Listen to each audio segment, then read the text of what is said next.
Olá, queridos espectadores! Hoje vamos mergulhar em uma fascinante história bíblica que nos revela muito sobre a natureza do bem e do mal, sobre o poder de Jesus Cristo e sobre as escolhas que fazemos em nossas vidas. Vamos explorar o intrigante episódio em que os demônios pediram a Jesus para serem enviados a uma manada de porcos. Esta história, encontrada nos evangelhos de Mateus, Marcos e Lucas, é rica em simbolismo e ensinamentos profundos que ainda hoje ressoam em nossas vidas. Nosso relato começa com Jesus e seus discípulos atravessando o mar da Galileia após terem enfrentado uma tempestade que Jesus milagrosamente acalmou. Eles chegam à região dos Gerasenos, também conhecida como a região dos Gadarenos. Este era um território predominantemente gentílico, o que explica a presença de uma grande manada de porcos, animais considerados impuros pelos judeus. É importante notar que Jesus frequentemente cruzava fronteiras culturais e religiosas, demonstrando que sua mensagem e seu poder eram para todos, não apenas para um grupo seleto. Ao desembarcar, Jesus é imediatamente confrontado por dois homens. Em Marcos e Lucas menciona-se apenas um, possuídos por demônios. Estes homens viviam entre os túmulos, um detalhe significativo que ressalta sua condição de isolamento e impureza segundo as normas judaicas. Eles eram conhecidos por sua violência extrema, tão temidos que ninguém ousava passar por aquele caminho. Esta descrição nos dá uma ideia do estado lamentável em que se encontravam, completamente dominados por forças malignas que os haviam privado de sua humanidade e os mantinham em um estado de tormento constante. O encontro entre Jesus e estes homens endemoniados é dramático. Os demônios, através dos homens, gritam para Jesus: "O que você quer conosco, Filho de Deus? Veio aqui para nos torturar antes do tempo determinado?" Esta declaração é profundamente reveladora. Primeiro, ela mostra que os demônios reconheceram imediatamente quem Jesus era, o Filho de Deus. Isso contrasta com a frequente incompreensão dos discípulos e das multidões sobre a verdadeira identidade de Jesus. Os demônios, sendo seres espirituais, tinham uma percepção clara de quem estava diante deles. A pergunta dos demônios também revela seu conhecimento de um plano divino maior. Eles falam de um tempo determinado, sugerindo que estavam cientes de um julgamento futuro. Isso nos lembra que o conflito espiritual que vemos desenrolar-se nesta história faz parte de uma batalha cósmica maior entre o bem e o mal, com um desfecho já determinado por Deus. A presença de Jesus, seu poder e autoridade eram um sinal claro para estas forças malignas de que o reino de Deus estava avançando e que seu domínio estava sendo desafiado. É neste contexto que ocorre algo surpreendente. Os demônios, percebendo que serão expulsos, fazem um pedido inusitado a Jesus: "Se nos expulsar, mande-nos para a manada de porcos." É importante notar que Jesus não inicia esta interação perguntando o nome dos demônios ou negociando com eles. Em vez disso, ele já havia ordenado que saíssem dos homens. O pedido dos demônios é uma resposta a esta ordem, um último esforço para manter alguma forma de presença no mundo físico. Por que os demônios fariam tal pedido? E por que Jesus o concederia? Existem várias interpretações possíveis. Uma delas sugere que os demônios, sendo espíritos malignos, buscavam um novo lar após serem expulsos dos homens. Os porcos, sendo considerados impuros na tradição judaica, poderiam ser vistos como recipientes apropriados para tais espíritos.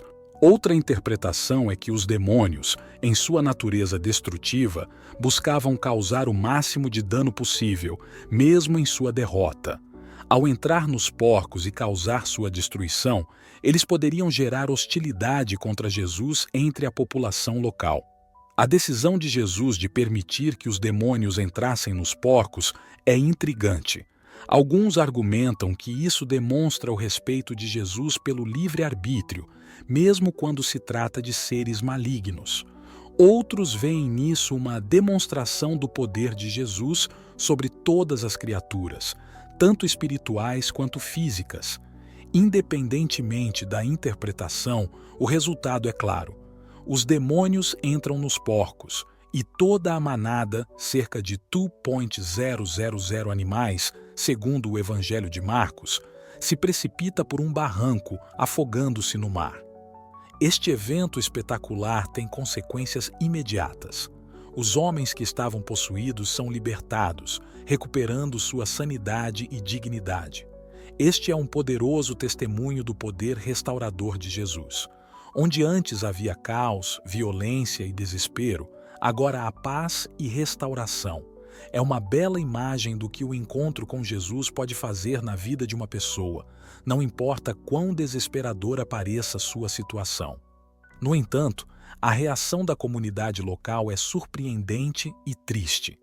Quando os habitantes da cidade ouvem sobre o que aconteceu, eles vêm ver por si mesmos.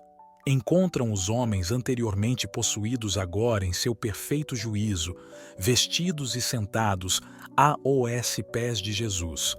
Mas em vez de se alegrarem com esta transformação milagrosa, eles ficam com medo. O texto bíblico nos diz que eles pediram a Jesus que deixasse a região deles. Esta reação nos faz refletir sobre as prioridades e valores das pessoas. A perda econômica representada pela destruição da manada de porcos parece ter pesado mais do que a restauração de 2 vidas humanas. Isso revela uma triste verdade sobre a natureza humana. Muitas vezes, valorizamos mais nossas posses e nosso conforto do que o bem-estar e a salvação de nossos semelhantes. É uma crítica implícita a uma mentalidade que coloca o lucro acima das pessoas. Um tema que Jesus aborda repetidamente em seus ensinamentos. A história não termina com a partida de Jesus. Em Marcos e Lucas, lemos que o homem que havia sido libertado pede para seguir Jesus. Surpreendentemente, Jesus recusa este pedido. Em vez disso, ele instrui o homem a voltar para sua casa e contar a todos o que Deus fez por ele. Isso é significativo por várias razões. Primeiro, mostra que seguir Jesus nem sempre significa deixar tudo para trás e se juntar a Ele fisicamente. Às vezes, nossa missão é exatamente onde estamos, entre as pessoas que nos conhecem. Segundo, isso demonstra a estratégia missionária de Jesus. Ao enviar este homem de volta como uma testemunha viva do poder de Deus, Jesus estava plantando uma semente do Evangelho em uma região predominantemente gentílica. Este homem se tornaria um embaixador de Cristo em um lugar onde Jesus não poderia permanecer naquele momento.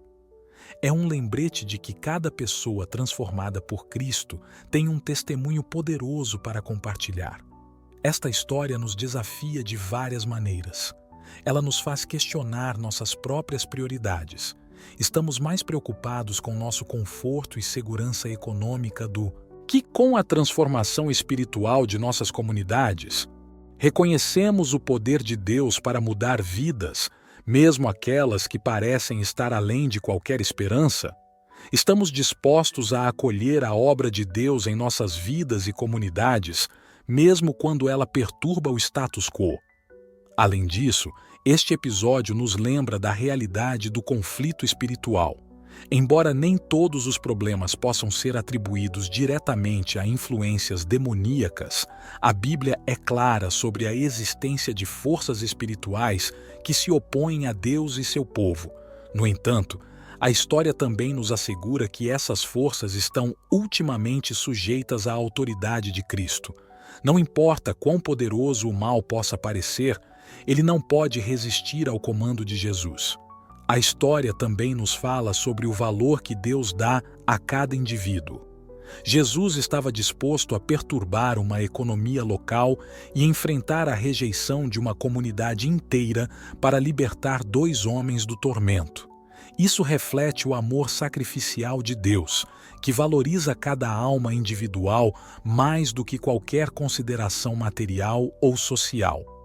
É um poderoso lembrete de nossa própria importância, AOS Olhos de Deus, e um chamado para valorizarmos cada pessoa da mesma maneira. Por fim, este episódio nos ensina sobre a natureza do ministério de Jesus e, por extensão, sobre nossa própria missão como seus seguidores. Jesus não veio apenas para ensinar ou realizar milagres, mas para libertar as pessoas de tudo o que as mantém cativas, seja doença, possessão demoníaca ou as amarras do pecado. Seu ministério era holístico, abordando as necessidades espirituais, emocionais e físicas das pessoas. Como seus seguidores, somos chamados a ter a mesma abordagem integral em nosso serviço AOS Outros. À medida que refletimos sobre esta história, somos desafiados a examinar nossas próprias vidas. Onde estamos permitindo que forças destrutivas controlem nossas ações e pensamentos? Estamos dispostos a permitir que Jesus entre em nossas vidas e comunidades, mesmo que isso signifique mudanças desafiadoras? Como podemos ser agentes de transformação em nosso mundo, testemunhando o poder libertador de Cristo? Lembre-se, assim como o homem libertado foi enviado de volta à sua comunidade para compartilhar sua história, cada um de nós tem um testemunho único para compartilhar. Nossas experiências de transformação e libertação, por mais simples que possam parecer, podem ser poderosas ferramentas para levar outros a um encontro com Jesus. Não subestime o impacto que sua história pode ter. Que possamos, como o homem libertado, voltar para nossas cidades, nossos círculos de influência, proclamando as grandes coisas que Deus fez por nós. Que sejamos corajosos em enfrentar as forças do mal em nossas próprias vidas e sociedade, confiantes na autoridade e no poder de Cristo. E que sempre valorizemos as pessoas acima das posses, refletindo o amor e a compaixão de nosso Salvador. Agradecemos por nos acompanhar. Inscreva-se no canal, ative as notificações e compartilhe o vídeo para não perder nenhum dos nossos próximos vídeos bíblicos. Que a paz e a sabedoria do Senhor estejam sempre com você.